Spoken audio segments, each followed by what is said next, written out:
Welcome back into another episode of Rock Boys Football. Today we are continuing with our team season previews as we head on closer to the 2021 college football season. And today we got a classic blue blood of college football in the Notre Dame Fighting Irish. Some initial thoughts on this team is they are losing a lot of starters on both sides of the ball. They only have 3 offensive starters who have started last year who are going to return for next year. On the offensive side of the ball and on defense, they only got 6 guys with starting experience coming back. Although they have a lot of talent on both sides of the ball, there's a lot of problems and a lot of question marks that we see with the experience of some of these guys and kind of how it's going to play out. And so without further ado, we're going to kick it to Dale. And what are your initial thoughts on this Notre Dame Fighting Irish? So right off the bat, you got to think about what they're going to be able to do at the quarterback spot because – in my opinion, Ian Book is vastly underrated as a player. I think the level of talent he brought to that position was way higher than most people kind of give him credit for. He seemed like he was getting thought of as mostly a game manager. I hope he doesn't turn the ball over. Actually, we'll make it work running the ball or whatever. But realistically, he was the guy last year. He was a very good runner. He was pushing the ball down the field with those 2 big wideouts, and just had a really incredible season. So I don't think that they're going to be able to replace Ian Buck as easily as they think they will, especially not with Jack Cohn, who really brings no playmaking ability to the table. He's more of just a solid. He's almost like what people kind of claimed Ian Book was. He can run a little bit. He's that's exactly what I described him. He's a poor man's Ian Book. A lot of people, what people's idea of Ian Book is as kind of like a game manager, pocket passer. That's kind of what I see Jack Cohn even more extreme as. So I agree with you. Looking up front, they lose 3 NFL guys who are really, really good, who played really, really well. Liam Eichenberg, Robert Hainsey, and Aaron Banks. I think they really got that ground game going, and a lot of Kyron Williams' success on the ground had to do with some really, really good guys up front, giving him some space. And not to say that I don't think Kyron Williams is very good. If you guys look at my 2022 NFL draft RB rankings, Kyron Williams is a top 5 guy, and I think he's one of the better running backs in the country. But it'd be foolish for us to think that it's all him. It's definitely a product of Notre Dame's offensive line being really, really strong last year. And one thing Notre Dame has is they have recruited that position at an exceptionally high level. So it's you might think they can roll it over and kind of reload those guys. And no doubt they'll be better than you would think based on what they're going to lose. But it's replacing 3 NFL players and 3 guys, 2 especially Banks and Eichenberg, who seem like they're gonna have potential Pro Bowl careers if they get in the right situation. So it's that just seems like a tall order, even for a team that's really recruited there well and generally developed well there too. Yeah, what I worry about specifically, and I've been reading a lot about Jarrett Patterson, who started at center for them, kicking out to left tackle. That's obviously a hard position switch to make, on top of he coming off of foot surgery in November. So it's how many reps are you going to be able to get in spring and fall camp? How well are you going to be able to move? You just had surgery on your foot. You're not used to kind of working in that much space. So that I have a question mark about that. And you're right. They've recruited so well, and it seems like every year they just pump out good offensive linemen and restock them every year. Guys like Q Nelson, Zach Martin, those guys all kind of stick out. They also bring in Kane Madden, a transfer from Marshall, who I was listening to a podcast on Notre Dame. Apparently is running with the 2s in fall camp, which is, I'd be very surprised if he wasn't a part of that starting 5 group. I loved his game at Marshall. I think he kind of fits what Notre Dame's trying to do, being kind of that tough kind of run block first guy. All conference at Marshall. So he's kind of a guy you want on that line, and I'd expect him to kind of bolster that depth. But yeah, it's how well are these new guys going to be able to come in and make it happen? And historically, they've done a good job with it. So there's some question marks there, but they've historically answered those The question thing, the marks. thing is you're taking a step back there most likely, unless like some craziness happens and these young guys are stars. But Yeah, I also think like you're losing all your production at wideout, especially the two guys who could go down the field and make plays, and Stronach and Javon McKinley. So it's like that no doubt has some hand in help opening up defenses, because you couldn't cover those two, especially McKinley one-on-one deep. Like everybody had problems with him because he was just big, he was fast, and he made contested catches. So as along with losing that offensive line, like Kyron Williams won't have the same passing game to rely on, and I just don't see the year shaking up to be as much of a fit as it was last year for him. And it helped him along with his immense talent. Like, no disrespect to him, it helped him have a monster year. Absolutely. I mean, that's one of the things when I'm watching film on this team and when I'm reading about this team and kind of gathering my thoughts for this podcast is they don't have any wide receiver production really coming back. They lose Hawkins and Ben. Michael Mayer is their next leading receiver. He's a tight end. He's phenomenal tight end. There's not really much to say about him besides like one of the best tight ends in the country. Does everything you want out of a tight end. Matchup nightmare. Blocks well. He's not just a willing blocker. He's a mauler in the run game. So you love tight ends who are like that. Kind of that classic Notre Dame All-American tight end. He's a sick player. He might be the best out of all of them because he's like an incredible athlete too. I feel like they've had big tight ends, but no one looks like they have the athleticism that Myers has. Yeah, I don't know. There seems like something different in him. He's an animal. And that's not a problem. I mean, you see like teams like the Raiders and the Chiefs kind of rely on Darren Waller or Travis Kelce or George Kittle. They can be the number one pass catcher.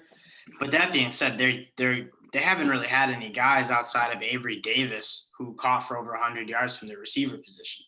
So, I mean, they obviously lose Tommy Tremble too. I have question marks on like who's going to be able to kind of take the top off the defense and prevent guys from kind of stacking the box on them. And if it's only Michael Mayer, I think I have question marks on that.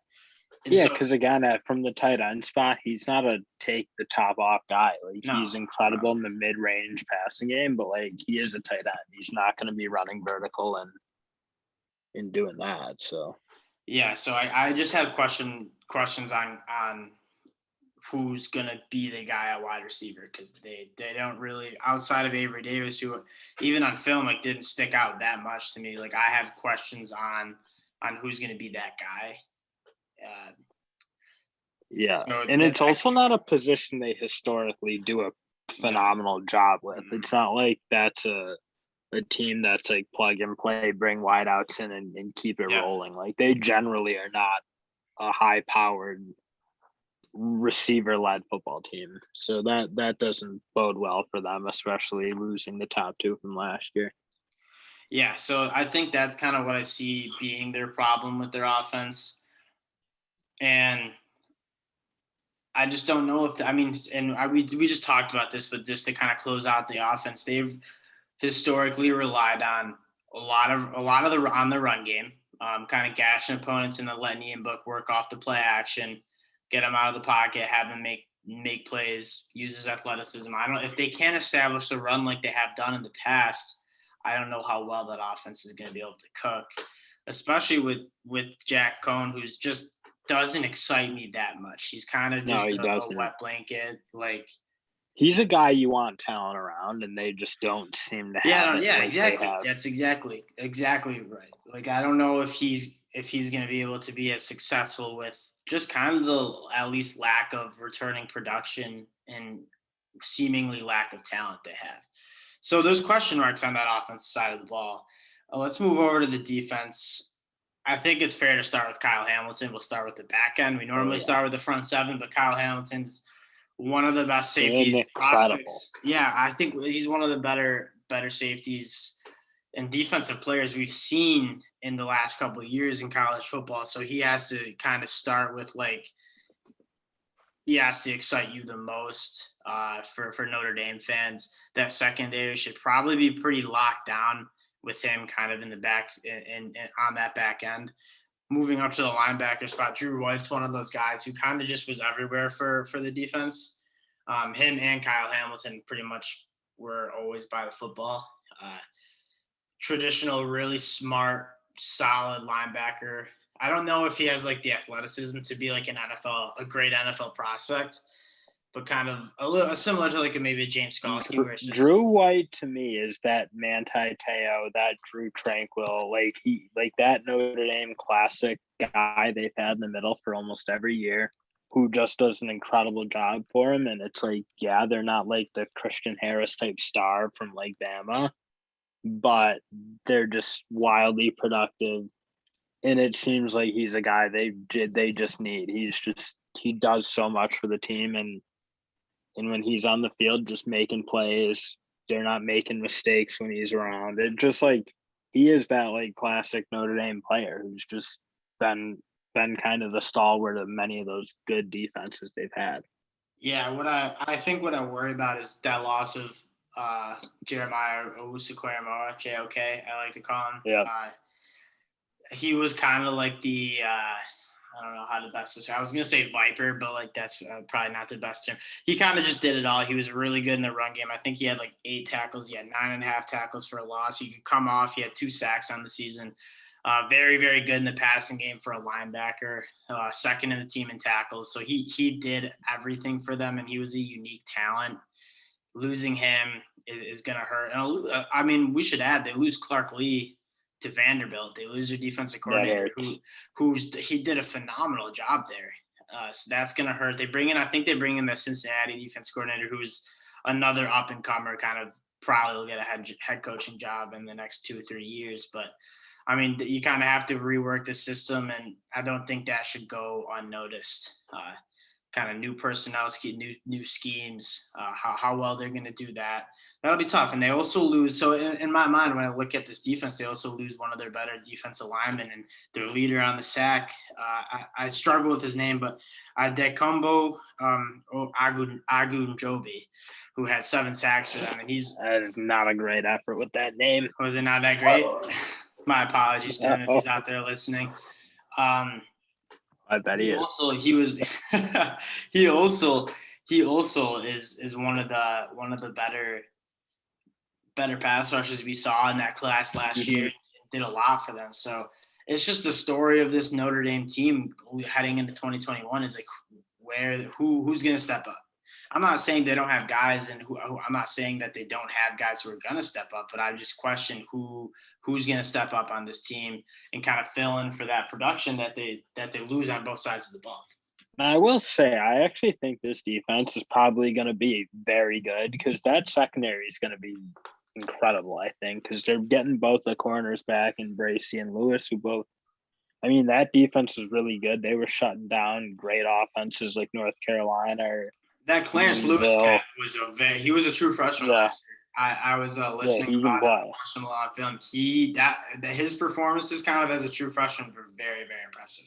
So like you got him back, and obviously Hamilton leading the way. Drew White, no doubt. Keeping him is massive for them, obviously. And their defensive line's losing some guys, but they're keeping those inside guys with Kurt Heinisch and Tagovailoa Amosa. I've heard a lot of good things about him, Myron Tagovailoa Amosa. I've heard that he's going to be really, really good and kind of ready to see if they think he's going to be good. I actually, in the games I watched, I thought Heinisch was a very productive, solid interior guy who can rush the passer from that spot. And that's number 41. 41 for sure. Yeah, and he's actually he's really good too. He's tough, yeah. So it seems like this defense, I really don't see a massive drop down. Of course, you're losing your JOK and Ade Dukumbo Ogun Deji. I think that's better effort than you. But so you're losing a couple really good players, but it's not like you're losing everything at certain spots. There's bright spots coming back at all levels, and for a team that's recruited well and has played good defense really for Brian Kelly's whole era, I don't see it as being such a drop off this year. Although I do think Clark Lee probably does hurt a lot because he's been really, really good there. And once he came in to replace those couple of years ago when they were really struggling. When he came in, he righted the ship pretty quick and made it happen. Yeah, he's gonna hurt, and it's just tough when you lose a decent amount of starters from that side of the ball. Then you lose your kind of like your main scheme and the leader, the defensive coordinator. There's just a lot of lack of experience and a lot of question marks. By the way, side note, Heinisch, number 41, was the guy with that eye black. I don't know if you saw that on the film. Dynamite eye black. He like smears the black all over his face. He looks like a bad dude, bro. Yeah, it looks sick. I should have mentioned that earlier. Yeah, I know you're not a fan of that, but like it was cool. That's like what people wear when they're not about that life, I feel like. But I think Heinisch is about that life. Anyways, let's move on to kind of the win totals. I'm gonna go through and I'm gonna mark wins and losses, and then at the end we'll do the win total. I don't know the win total, so I'll give you my prediction. I'll handicap. I have it. Oh, you have it? So I guess I'll handicap it. All right, so I'm looking through. I got Florida State as a win. I saw film from their practice. Yeah, did you see it on Twitter? Yeah. Mackenzie Milton throws a horrible ball. Check out my Twitter. PFF tweet like dime, like no, that was. I don't know. I think it was just a reporter, but it was just like Mackenzie Milton throws a horrible ball that just hangs in the air. The wide receiver is wide open, so I don't know what the defense was doing, just completely like not playing. They were blowing coverage or something. And then the receiver almost drops it. It was like a flutterer. The receiver can't track. It just every single aspect of that play looked horrible. Anyways, Florida State's, from that looked gross. So I'm guessing they'll handle Florida State. They'll handle Toledo. They'll handle Purdue. Wisco, I'm going to give them that out in Chicago. That'll be a fun one because that's on that neutral site, but I think Wisco's that'll be really fun good for this sure. year. Cincinnati, I'm also going to give you that out because I'm not that high on Notre Dame. I think they have too many question marks. Yeah. I'm high on Cincinnati. I think they have a lot of talent. They did a really good job, and it's one of those teams that cats are good. All those stars lined up. They got a lot of good returners. Desmond Ridder coming back was massive. So I think I'm going to give them the win at Virginia Tech. I'm going to give them the win at USC. I'm a little bit lower on USC. I don't think Keaton Slovis is as good as people are hyping him up to be. They lose pretty much all his weapons besides Drake London on that side of the ball. And they lose a lot of guys on defense to the draft. So I'll give them the win there. North Carolina, I'm not that high in North Carolina, but I'm probably going to give them the loss there. Navy, they'll beat. Navy looked horrible last year. Virginia, they'll beat. Bad. Tech, they'll beat, and Stanford, they'll beat. So I got them winning 1, 2, 3, 4, 5, 6, 7, 8, 9 games. I got them going 9-3. It looks like you have them just over their win total of 8.5. But I'm not gonna. Interesting. When I saw that, I think giving them wins at Florida State, USC, Stanford, and Georgia Tech, like even Virginia Tech, honestly, because I don't see Notre Dame as like some juggernaut this year. Giving them all 4 of those wins and saying they're not going to blow one of them is like, and I don't really think they have much of a prayer against the other 3. So that's what I disagree on. I don't think I think they certainly have a chance to beat Cincinnati and North Carolina. North Carolina, I've seen people put them in the playoffs. Like they're going to beat Clemson. I don't think that, but I think they'll be better than ND. I'm telling you, that's okay. That's not. I don't hate that just because I'm not that high on Notre Dame either. Yeah, I don't see. So like you give them those, you telling me they're gonna lose those 3 games. I think like very good shot. And like USC can definitely beat them. Georgia Tech, I don't actually know what they're going to be. Like, I kind of liked what they were doing last year. I like Georgia Tech, but they're a couple of years away. I like That's them. Fair. I like them, but they're a couple of years away. But, like, I don't know. Florida State, who knows? They could be better. No, I don't think so. I'm scarred. You saw that one I'm scarred, dude. Nobody cares. It was so bad, though. That's irrelevant. That's anecdotal, and I don't care. So I don't think they can just beat, like, Purdue at this like rate. Like they're definitely gonna be favorites, but not like I'd be stunned to see them wax Purdue like 30-0 type score. Like I think they're gonna be in more dogfights than you would want when you're gonna pick a 9-win But Purdue team. stinks. I don't know. That's fair. I don't think Florida State. I think they'll be 10-point favorites at Florida State. They'll beat Toledo. Purdue is not good. I don't know why you think Purdue will give them a fight. I think they can very easily end up in dogfights against not great teams. I don't think they have the makeup to just roll in there and kill people. I thought I was being generous. Giving them the loss. I was not being generous, the opposite of generous, giving them the loss to Cincinnati because I think they can compete with a team like Cincinnati. Oh, they're going to be dogs against all three of those, and I think it fairly sizable. Cincinnati's fucking good. I'm gonna look up that game line's posted. I'll tell you what that is. I'll tell you what. I mean, they're 8.5-point favorites week 1. Against Florida State on the road. Okay. They're obviously big favorites against Toledo. They're 12-point favorites against Toledo or Purdue. They're even money against. See, those aren't big lines though. 8.5 is not a huge line. It's a nice line, but it's they're not going to get on the road against Florida State's a nice line. They're not going to get 14-point favorites against teams. They're 3.5-point favorites against Cincinnati. That's crazy. I'd take Cincinnati in a heartbeat. They're 5.5-point favorites over Vatech. They're 3-point favorites over UNC. You don't think that's alarming? They're favorited over UNC.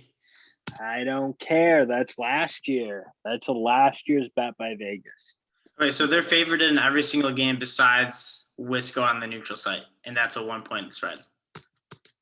Well, that almost makes me think you have to take because the bookmakers are good at what they do. So. Who knows? I don't love it. I think they're going to be in many more fights than you. Me neither. I'm not gonna give that 8.5's low. I would have thought it'd be 9 even because I thought if I had to handicap it, but I don't like Notre Dame either. There's too many question marks. And I think you're right. USC certainly has a chance to beat them. A team like Virginia Tech. I hate Virginia Tech this year. But I don't know. I don't like them. I don't think they're going to be as good as we are used to seeing them. I don't think they're particularly immune to dropping stinkers this year.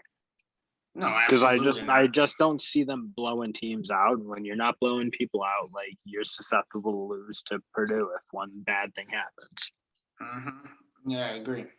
That's just my opinion on the win total. I wouldn't take the under either, though, because I could very well see them going 9-3. No, I don't. I definitely could. I just don't like the. I don't. I think it's kind of even you kind of capped it right where it should be. Yeah. So it's when you cap it like that, then it's then you see no value. Yeah, exactly. Maybe that's how we should start finishing these videos. Is you have the line, or I can have the line, and you can give it a shot And if we have any really big discrepancies, we can talk about it. Because I think we had that with NC State. I mean, NC State was a lock. I actually have to put that up on Twitter because I think that's a pick we're going to go with. And, yeah, I think that'll kind of do it for this episode on Notre Dame. Again, keeping an eye on those lines for week 1. We're kind of excited to get into that. That Nebraska-Illinois line just keeps going down. It started at 9.5 for Nebraska. I love Illinois in that game. Yeah, I don't know if we're gonna end up taking that because I'm not a big Illinois guy yet. I almost wish that we just took it and then we obviously there's value early, sniffing it out like a bloodhound that I am. That's just ridiculous. It's not ridiculous. It's obviously not ridiculous. You just don't get it. You don't get it. It's fine. Whatever. My problem without getting You're timid. You're a timid mouse. I'm strategic, I like to say. Without getting into it too much, I like Brett. I like the Brett Bielema hiring too. And yeah. I think that culture, you need to get those tougher running backs. You need to get those bigger guys on the offensive line for what Brett Bielema wants to do. And how are you going to tell me Illinois has that? They should have beaten Nebraska last year. I don't like Nebraska. I'm not a big Nebraska guy. I think Scott Frost doesn't really know how to run a program that well. I think he's super old school. He's I'm going to coach these guys like Tom Osborne coached me. And that's obviously not working. I mean, they lost their best player last year, Wendell Robinson, to transfer portal, which is what do you guys? What? I think That's crazy because I don't think you've watched any of him. Okay, we can't talk. I probably haven't watched a whole lot. Yeah, you It's haven't. just- Yeah. Then why are you saying? Why are you talking bullshit like that? That's crazy. I don't know, I just don't perceive anyone on Nebraska as being That's good. probably fair. Assuming, and then I guess we'll just finish up with looking at this slate. Just getting a little excited. I love looking at this stuff. New Mexico, UTEP's tough. I don't know. Oh, Hawaii, kind of UCLA. good game. UCLA, why? I think we have two. Nebraska, Illinois. I do think that UCLA, why? I think we both like UCLA. Chip Kelly, as much as I don't really like Chip Kelly, I think he's got that team going. He's not a pro direction. coach, but he's a good college coach. Yeah, and I think he's got that team going in the right direction. I actually like a lot of those players. I watched a little bit before we did the Pac-12, the Pac-12 conference preview, and I actually like them. I think that quarterback DTR they're good. He's big. He's a good athlete. He's a decent thrower. So I'm excited. That's 17 points, which I actually wouldn't mind thinking about taking just because it will be a shootout. There won't be much offense, or won't be much defense being played. So that 17 points might shrink a little bit. But yeah, so there's some games that we're gonna break down. It's not like the best slate, but it's a slate. It's the first week of college football. We're gonna get excited for it. And once again, we appreciate you guys listening. We'll be back later this week with another team breakdown. As usual, like and subscribe and let us know what team you want us to cover. We love digging into film on different teams, giving you guys our thoughts and opinions. So let us know. Talk to you next episode. Peace.